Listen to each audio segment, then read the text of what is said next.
Kazakistan'da yer alan Atayurt İnsan Hakları Merkezi'nin başkanı olan ve 9-10 Mart gecesinde gözaltına alınan Serikcan Bilaşoğlu serbest bırakıldı.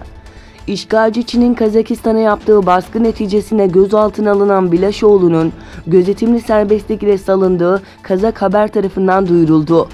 Kazakistan polisi tarafından Almatı'da tutuklanan Serikcan Bilaş'ın başkent Astana'ya götürüldüğü ifade edilmişti.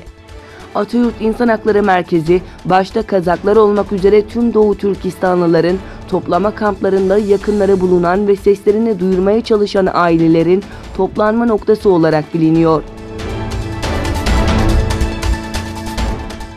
Doğu Türkistan'da Çin'in sözde eğitim adı altında yürüttüğü tutuklamalar devam ediyor. Gelen son bilgilere göre 1957 doğumlu Hamdullah Abdurrahman Çin polisleri tarafından tutuklandı. Hamdullah, Doğu Türkistan'da Çağatay ve Göktürkçe yazıları araştırmış, nadir insanlardan biri olmakla beraber Uygur dili ve edebiyatı konusunda birçok esere imza atmıştır.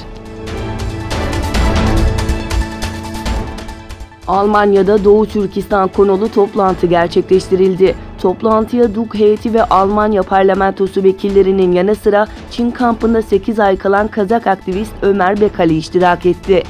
Berlin'de gerçekleştirilen toplantıda Doğu Türkistan'daki toplama kampları ve Uygur sorunu hakkında söyleşi gerçekleştirildi.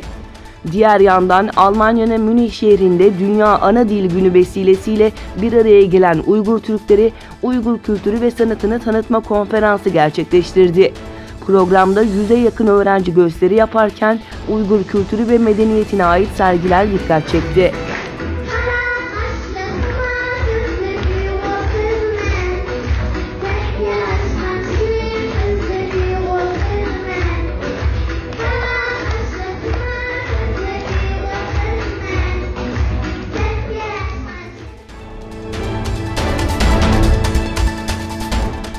Erdoğan, Modi ile Pakistan sorununu görüştü.